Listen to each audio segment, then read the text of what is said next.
Ooh, it is your witchy friend Grace from Small Worlds Big Adventures with a little Spooktober announcement before our review of the heart-stopping game Zombies with 3 exclamation points. Our final weekly winner is Zach Clark 3693. Congrats on winning our copy of Hako Ona. While we're done giving away a weekly board game this month, we still have one more board game to give away. Horrified, a maddening cooperative board game with iconic monsters. Everyone who has commented thus far will be entered to win, but also anyone who comments today or tomorrow, October 29th and 30th, will also have a chance to win. We'll announce the winner by commenting on one of the winning person's comments and announce on our top horror games video on October 31st. The more you comment, the more likely you are to win, so go back and get your thoughts down in the comments on each of our videos this month before the end of the day on the 30th. Hi, I'm Gracie and this is Scott from Small Worlds Big Adventures, and today we're going to be reviewing Zombies with 3 exclamation points. Zombies is a game for 2 to 6 players. It plays in about 60 to 90 minutes, dependent on the players. Price is about $30, so it's on the cheaper end. Set up, tear down about 5 minutes. You basically make a pile of, make sure your cards are set, your tokens are in a pile, and you're pretty much ready to go. The game is essentially, you start in town square, you pull tiles that represent streets, city streets, and as you explore, so you make the map bigger as you go along, the other city streets have zombies in them, and you have to fight your way through zombies until finally you can find the helipad. Whoever can get to the middle of the helipad and take off in the helicopter first wins. Alternatively, if you kill and can hold on to 5 zombie points or corpses, then you also can win. Although you lose half of those if you die, but then you just return to town square, so dying isn't a huge. Yeah. And before we get into the actual meat of the review, we are curious, in a zombie apocalypse, if you could only have one weapon, what would you choose? I would choose a bow and arrow because it's silent, and theoretically, zombies get drawn to noise. Sure, I don't really buy that, so I'll go with a gun. And also, I've fired a bow before, and I couldn't hit anything. Ratings wise, we do it from a 5-point scale, from terrible, bad, mixed, good, all the way up to excellent. And we're going to kick it off with player agency. What do you think? Agency is good. The game is kind of limited in what you can do because the game is pretty simple. It's not very complex. So basically you move. If you run into a zombie, you fight it. You can pick up extra health and extra bullets. You get cards, event cards every turn that can help you as you move along. Basically, you're just choosing what street you're going down and where you're heading. So there's not a lot of choices, but in those choices, you're not really limited that much. So agency is good. I think player agency is good for the same reasons. This will get a little bit into mechanics, but this is like a free roaming game, so long as you're on a street and not a parking lot. You roll die to see how far you move. If the die agree with you, you could have a lot of space you cover and experiences you have. So I think player agency is good. Speaking of, then, what did you think of mechanics? Mechanics are good, leaning towards mixed. For the most part, I think everything makes sense. You move, you encounter a zombie, where the zombie dies, you collect things along the way. Like, that's not overly complicated. Some of your ability to be effective as a player comes down to dice rolls, which I don't love. And then how the game is ordered, like as far as roll actions, feels cumbersome. You go from flip over a card, encounter a zombie if it happens to be on your square, then redraw your event cards, and then move and fight more zombies, maybe. Yeah. I agree. Mechanics, and I may have confused that because it's a little... That's pretty close to correct. Mechanics are good in that they are simple. The two things are something about that turn order is weird to me, and every time I play, I have an issue and have to keep referring to the rules to make sure I'm doing it right. And we've talked about this before, but I'm pretty sure it's the point at which you refill your hand of cards is really strange. Yeah, it probably should just be at the end of the turn, and then I probably wouldn't have a problem with how this works. Like everything else makes sense. The other thing is the dice rolls.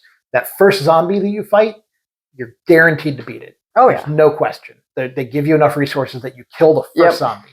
Every zombie after that, bad dice rolls could send you right back to the center town square, and you could be dead. A bad series of rolls could barely get you off of the first tile.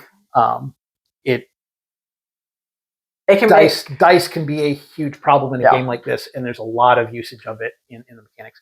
That being said, the mechanics are really simple. I heard before somebody mentioned, I agree with them, that this is probably a good gateway game just because they are simple to set up. So part of like the mechanics with like what feels like a little bit convoluted of an turn sequence for your actions, or action sequence for your turns, is they don't provide you with like a walkthrough card. So if there's confusion, you have to refer to the rules. The rules. So we have an earlier version of the game. There's a third edition, is the current edition, and we probably have the first one. So there may be one for the new edition. We don't know. Yeah. Also, it is clear playing through the game that the rules were not errated when we got the game, and there are things that just aren't clear. Some of the cards don't. It's not that they don't make sense, but it's not clear what their effect should definitely be. And even some of the stuff in the rules is not entirely clear. Pretty sure, like, it's not. We play the game and it works, but they could be more concise.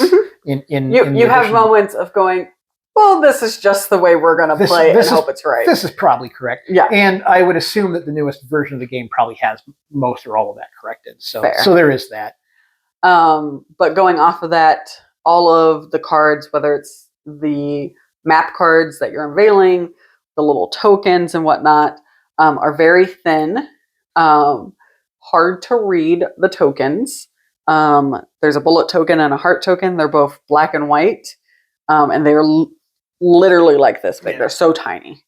And then beyond that, you have your event cards, which honestly, the art is very nice. It has an aesthetic. But I just can't get past really the legibility of the tokens and the thinness of like the map cards. And so I say components are bad. Yeah, I say components mixed, maybe mixed a little bit of that, mainly because there are a bunch of zombie figures. There's a figure for all the players, although they're all the same except for color.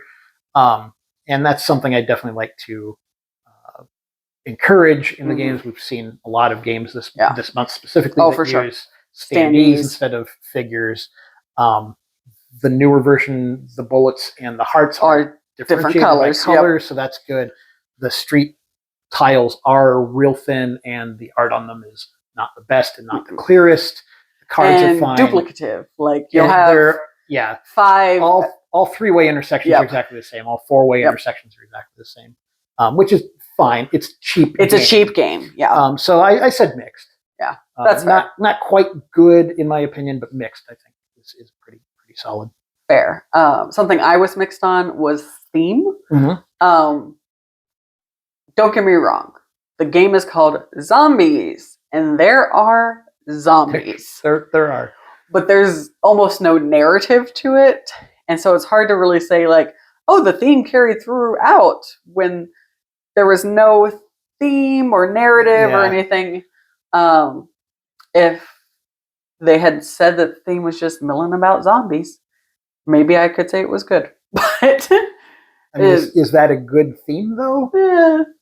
I mean, it might be a high school prom theme. I don't know. I agree. My view on the theme is mixed, and for much the same reason. The theme of the game is you're trying to get to the helicopter and not die to zombies.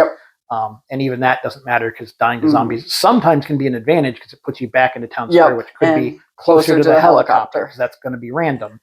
But if you put this up against a game like Last Night on Earth, which also doesn't really have much backstory, but like it has missions that kind of tell a story in themselves, this just doesn't really have a theme to it.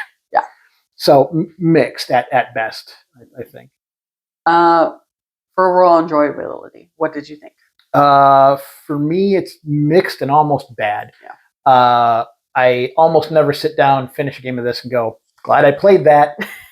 A series of bad dice rolls makes it grumpy. I, for some reason, continue to have just an issue of putting all the little tokens on the board as you're going through. It feels like it slows the game down in a weird way.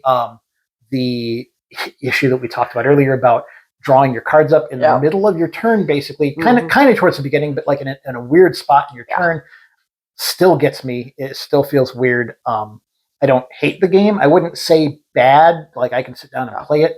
This has never been a go-to game for me, and wouldn't be. Yeah. I think enjoyability is good. Mm-hmm. It's a simple game. If you want to kill some zombies and run to a helicopter, this is your game. Sure. I haven't had a bad time playing it. Mm-hmm. And, you know, talking about all the narratives and the stories and the theme, you know, not every game has to be that. Yeah. I would say is probably my favorite zombie game. I hate zombies though. Sure. Keeping out Dead of Winter, which is vastly different. Yeah. But you know, I think despite its faults, you can just have a good afternoon laying out a city and killing some zombies with your friends. Yeah. So it's valid. My final thoughts are this is my preferred zombie game. Take that with a grain of salt.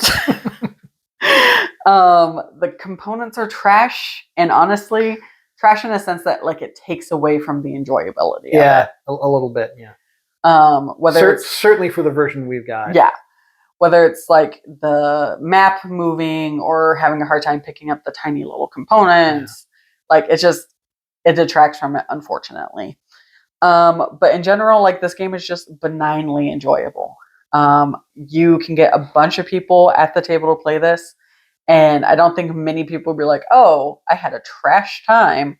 But because it's benignly enjoyable and it's simple, as you mentioned, good gateway game. Yeah, it's easy to have a discussion while you're playing because it's simple and you're not a whole lot going on really. Yeah, but like you know, if you have a friend and you want to corrupt them, sure, and they like zombies, you play this one and be like, "Oh, if you like this, what about Last Night on Earth?" Sure. You kill a lot of zombies, and then eventually you're up to Dead of Winter, and then they're hooked. That's right.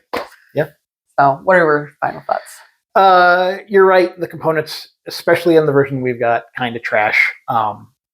They work, but not great. But the game's cheap. So cheap. It's a cheap game. It's honestly kind of a pretty easy pickup. I wouldn't say this needs to be on your shelf. Yeah. But for $30, pretty easy easy buy.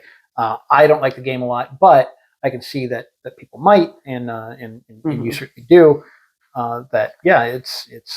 That's pretty handy. Lots of tokens. Lots of tokens, and I kind of hate them. Yeah. Normally tokens don't get to me, but in this they kind of do. Again, it doesn't help that our tokens are an earlier version that aren't tiny, hard to read, separated very good. You got to put them out on everything. Man, it lots of tokens, and I don't like it.